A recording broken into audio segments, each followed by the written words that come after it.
weeks in March, so it's a pretty long month. So we're going to be moving around in John a little bit in anticipation and in reflection for Resurrection Sunday. And so Jonathan finished up chapter 8 last week. We are going to be in John chapter 18 today. And so if you have your Bibles, you can go ahead and turn there. And so over this next month, this is really my hope. My hope is that through anticipation and reflection of Easter, that there will be a real joy in our lives. That there will be this type of spiritual renewal in our pursuit to know, follow, and share Christ wherever we're at. Because, you know, we can spend a lot of time on Christmas. We decorate the place pretty big. We have sometimes candlelight services. We do all these things. But even that is pointing to Easter. And so that's what we're doing today. That's what we're doing over the next 4 weeks. And it's important because for some of us, the last year, maybe the last couple years, maybe the last decade, there's been some difficulties. Maybe even coming in this morning, there may have been some difficulties that you've been experiencing, whether external, mental, emotional, whatever it may be.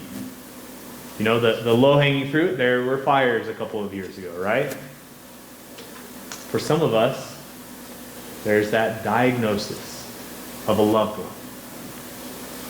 Some of us, we've been experiencing conflict, maybe with friends, maybe with family members. Some of us, the people that we care for, the people that we love, they've just straight up have left our lives.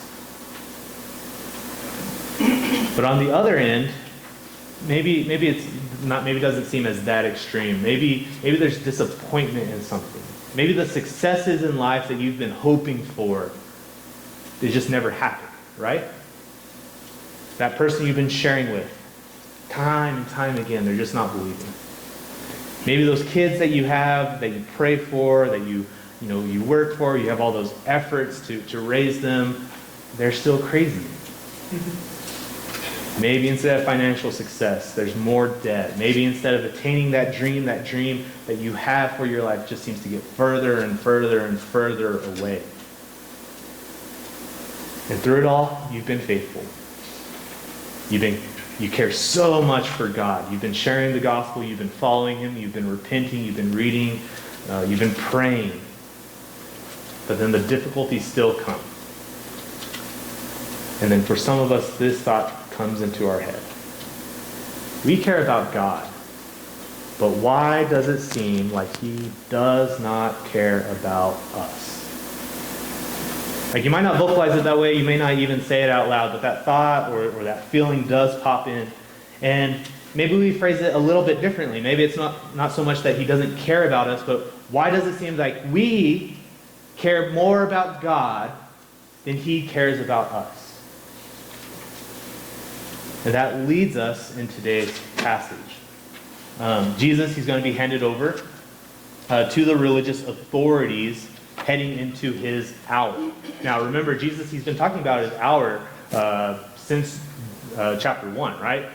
The hour being His suffering, His death, and His resurrection. And so the atonement is in view when it comes to today's passage. But so is God's love for us.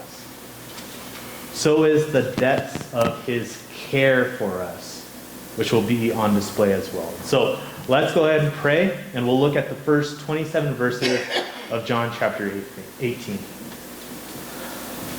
Father, I pray that as we get into your word this morning, I pray that you open our hearts and our minds to just see and understand who you are and really what you're doing in the midst of yes, prosperity, but also in the midst of sadness, difficulty, death, hurt, whatever it may be. I pray that we understand it. Pray that we respond to it joyfully, with hope, but also go and live in light of who you are. I pray all this in your Son's name. Amen.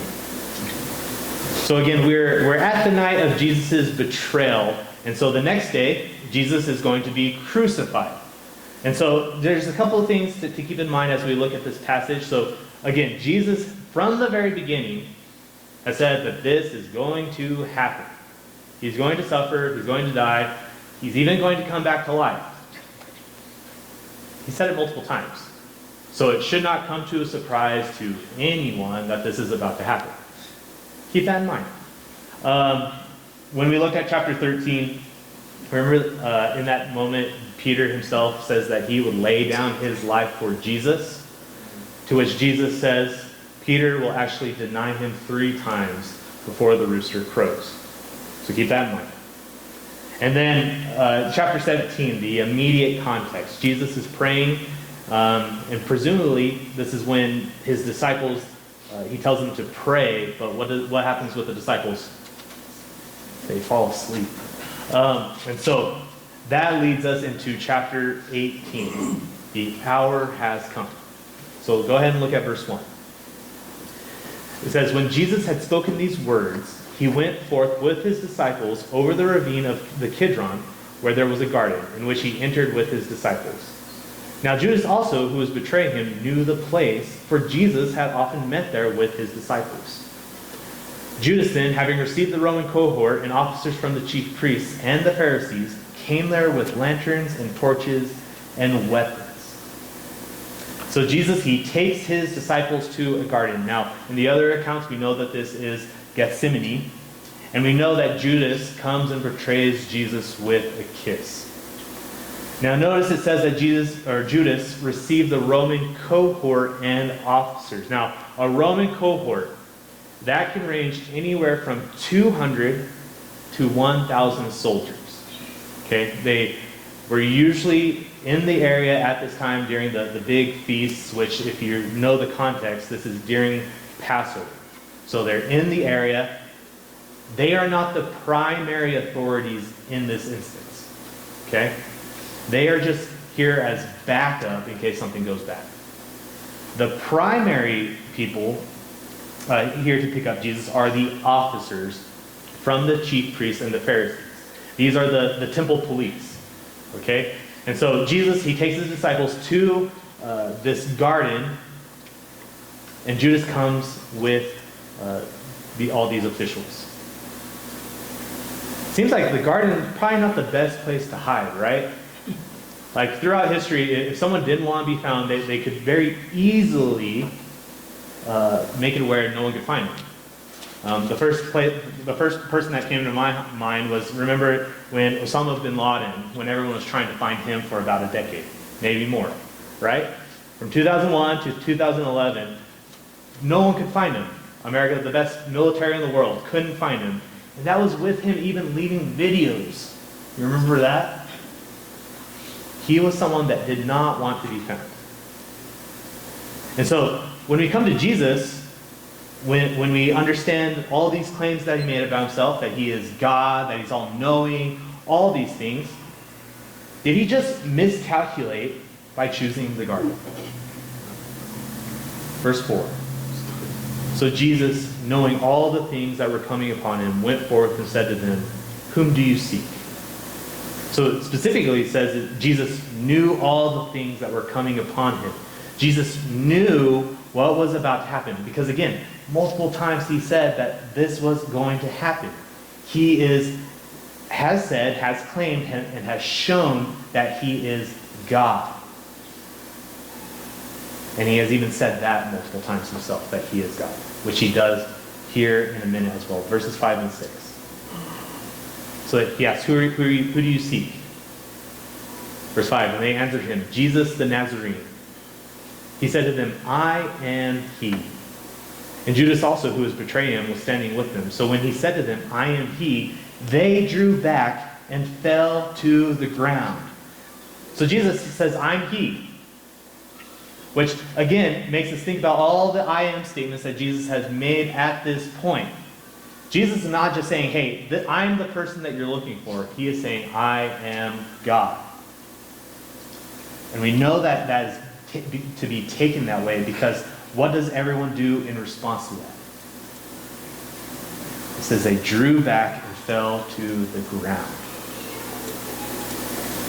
This is how we are to take Jesus saying, I am he. He is saying he is the all-knowing God.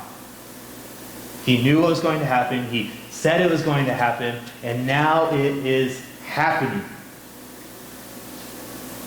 But man, if only he wasn't in that garden, right? I wonder what would have happened. Go ahead and jump to verse 10. It says, Simon Peter then, having a sword, drew it and struck the high priest's slave and cut off his right ear. And the slave's name was Malchus. So Jesus said to Peter, put the sword into the sheath. The cup which the Father has given me, shall I not drink it? So we'll talk about Peter and the other disciples here in a minute, but what we see here is Peter tries to defend Jesus with a sword. Ends up cutting a guy's right ear off, right?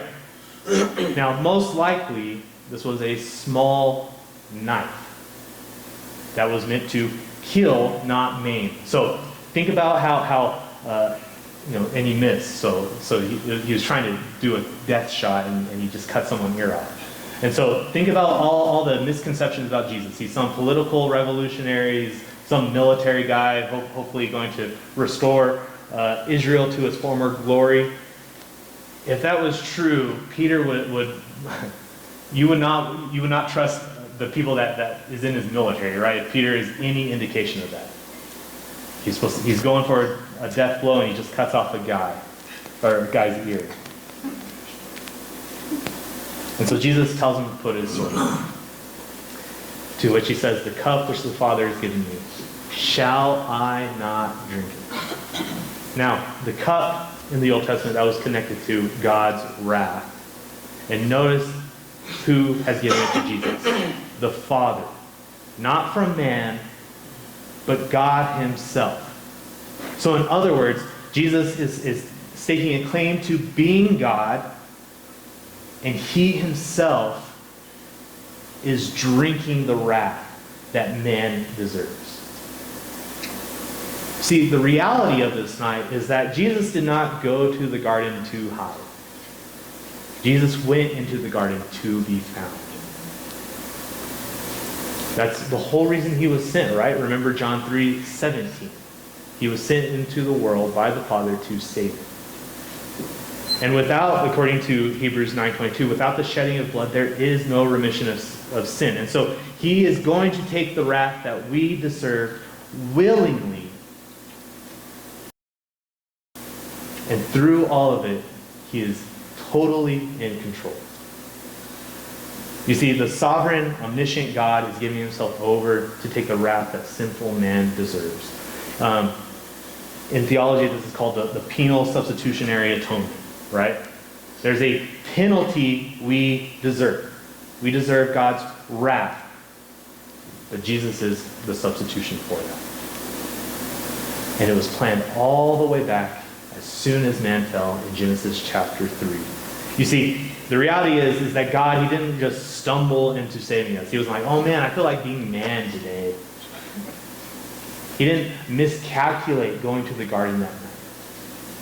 He did not just misspeak one time and now people want to kill him. It was planned from the beginning. See, when it comes to our salvation, this thing that we're putting our faith in, the things we're betting our lives on, Jesus is the reliable refuge for our salvation. Like, there's the reality that he's taking the wrath we deserve. He's going to suffer. He's going to die on the cross. But it's reliable because we can have confidence in it because he planned it from the very beginning. He's in total control in this moment. And up until then, he's been living up to his claims. He says he is God, and he's proving it time and time and time again. This is something to live by. Something to bet your life on. Because Jesus has proven that he is reliable. That's the gospel right there. That's the good news. That's the thing we're anticipating in a couple of weeks. But let's be honest. It seems like that if we look at our lives and the difficulties that we can kind of experience at times, when it comes to salvation, it seems like that's the only thing that God has done for us, right? He got us out of hell, but then has left us to, struggle with sin. To deal with other people dying, with hurts, even when we're so faithful to Him. Again, none of us in here are stupid. We know that's not the case, but it feels like that sometimes, right? But something we need to see at this night, during this night, is not just what Jesus did, but what He did despite the disciples, right? So of course there's Judas, who is a betrayer, but in reality, most, if not all of His disciples betray Him this night. They all leave Him, just as we do daily, right? Like we love giving the disciples a hard time. Like, oh, Peter, he talks before he thinks. Oh, Thomas, that doubting Thomas. They all deserve Him. Just like when we say we care so much about Him, then we also desert Him constantly through the way we live. Go ahead and look at verses 12 through 24. It says, "So the Roman cohort and the commander and the officers of the Jews arrested Jesus and bound Him and led Him to Annas first, for he was the father-in-law of Caiaphas, who was the high priest that year. Now Caiaphas was the one who had advised the Jews that it was expedient for one man to die on behalf of the people. Simon Peter was following Jesus, and so was another disciple. Now the disciple was known to the high priest and entered with Jesus into the court of the high priest, but Peter was standing at the door outside. So the other disciple, who was known to the high priest, went out and spoke to the doorkeeper and brought Peter in. Then the slave girl who kept the door said to Peter, 'You are not also one of the man's disciples, are you?' He said, 'I am not.' Now the slave and the officers were standing there, having made a charcoal fire, for it was cold, and they were warming themselves. And Peter was also with them, standing and warming himself. The high priest then questioned Jesus about His disciples and about His teaching. Jesus answered him, 'I have spoken openly to the world.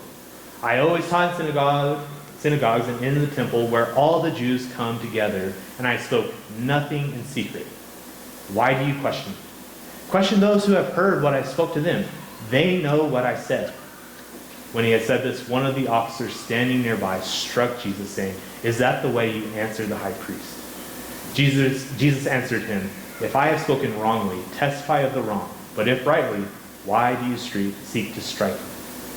So Annas sent him bound to Caiaphas, the high priest." So a couple of things to understand what's going on in this section. So in order for someone to be executed, the high priest would need to bring charges against the individual. Okay? Now, Jesus, what's interesting, is He is brought to not the high priest of the year, but Annas. Annas is not the high priest during this time. He is, however, the father-in-law of the current high priest, and he's even seemed to have been a high priest at some time. And so he's brought in secret to not the high priest, but a previous high priest. And so he's brought in formally. And just to be clear, the reason that Annas is referred to as a high priest is because if you've been a high priest once, you're respected and you will be referred to as a high priest from then on out. Think about how we refer to presidents in the past. Like Obama's not president now, but people refer to him as President Obama, same with Trump, right? Even though they're not currently serving. And so the actual high priest, or the son-in-law of Annas, is Caiaphas. And Caiaphas, he does not believe the claims of Jesus.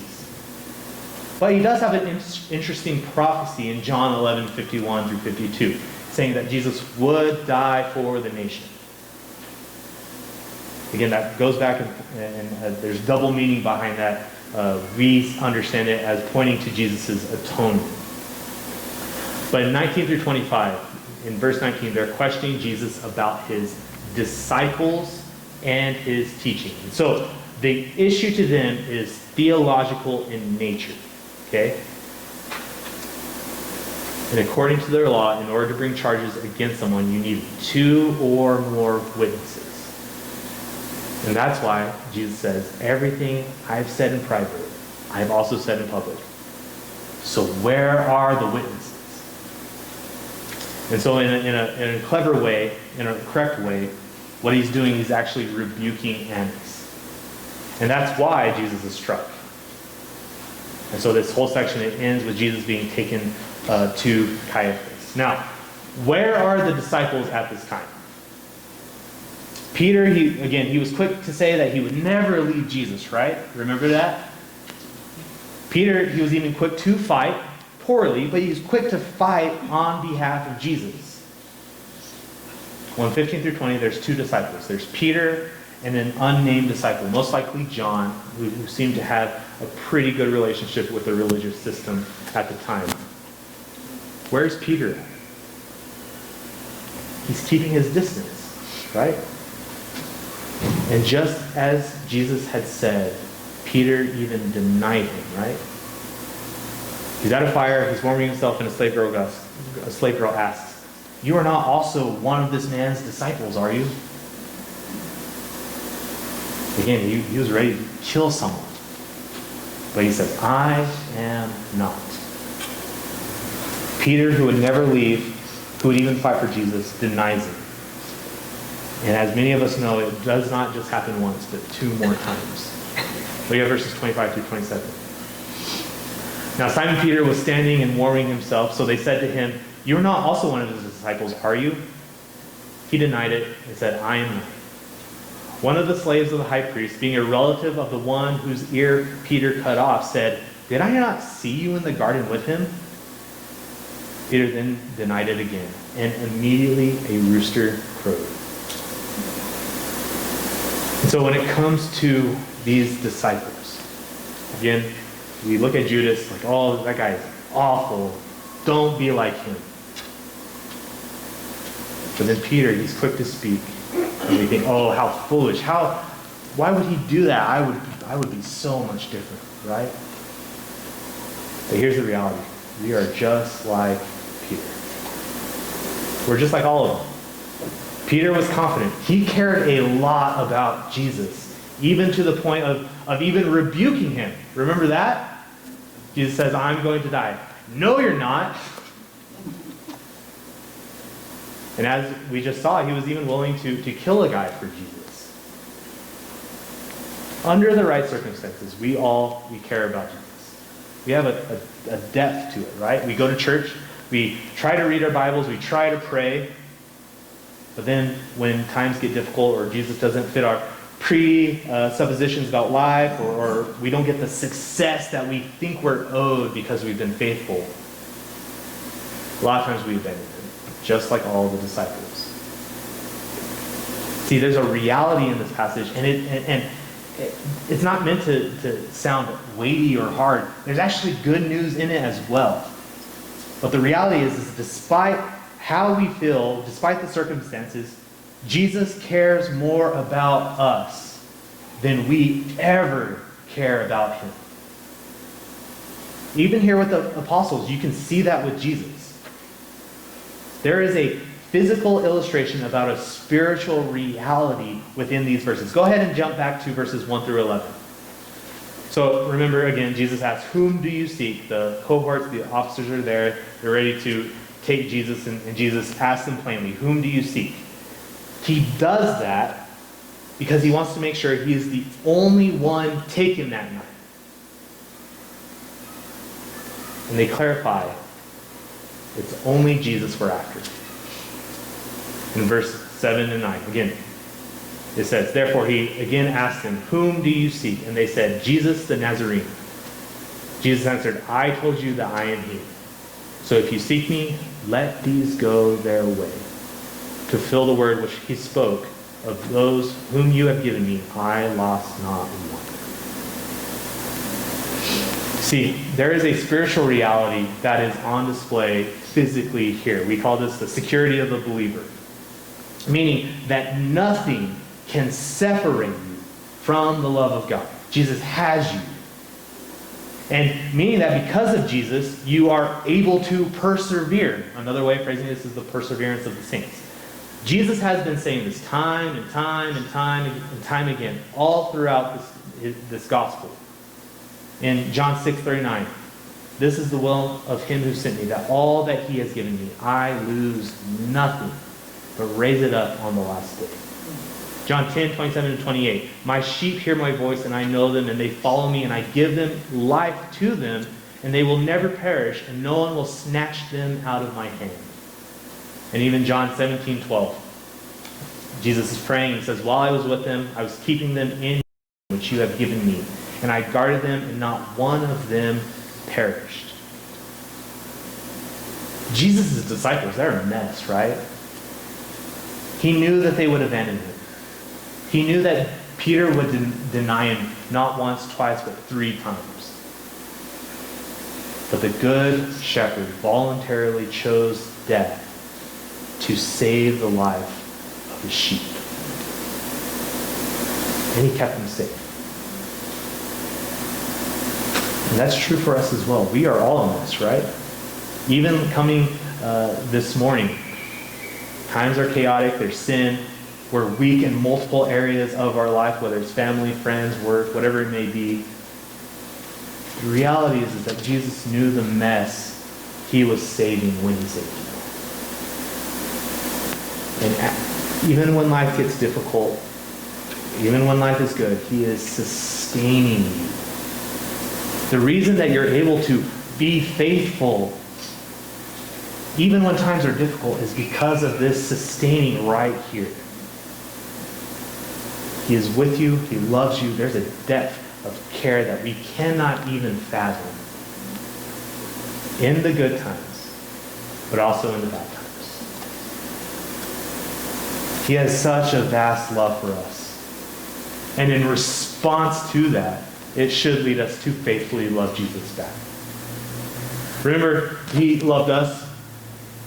He first loved us, and so we're able to love him. Right? We have the Spirit because he died. We're able to follow him because of the Spirit. And so all of this is because of him. Everything we are able to do under the banner of loving or caring for Jesus is because he first took the initiative in human history. And the response to this is we faithfully love him by obeying him. That's what Jesus says in John 14:15. Jesus says, if you love me, you will keep my commandments. And so we love him according to his word, empowered by his Spirit, trusting this right here, that he cares for us deeply, that he's holding on to us. That there's this spiritual reality that is true regardless of what's going on physically. In the diagnosis, in the failures, in our weakness. You see, his love and care goes beyond just the successes and circumstances of life. Which, yes, life can be difficult, and life can be really feel hard at times. Those feelings are real. But none of that negates the vast love for us. Go and love him because of his great love for you.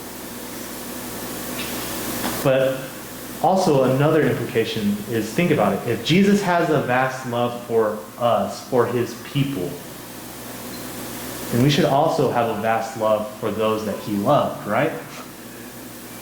Like specifically the church. God has done something and is doing something for believers. If that is how much the God of the universe loves his people, then how much more should we? Like, let's say Bob's right here. If God saved Bob, and as some of us would, or let me put it this way, some of us in here have a certain soteriological view. Let's say this guy's the elect. How much should that change how we love that guy?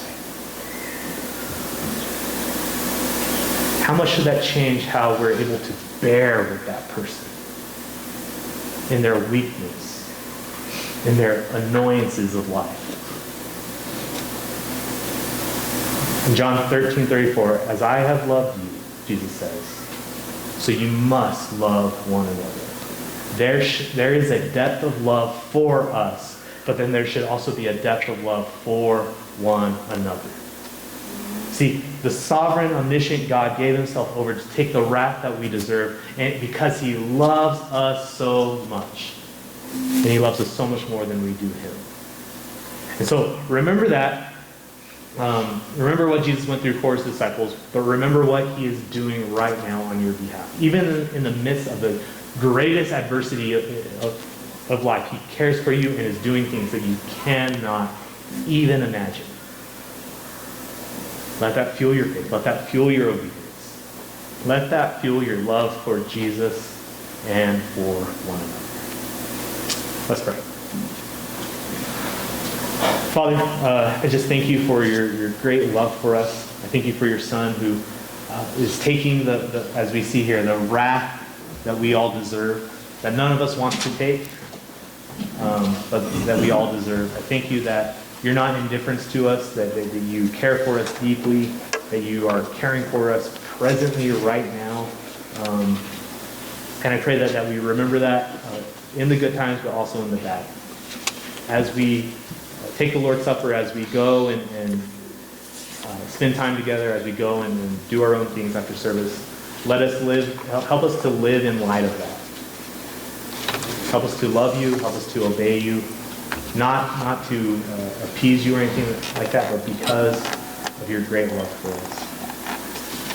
Again, I thank you. It's in your Son's name I pray. Amen. And so we're going to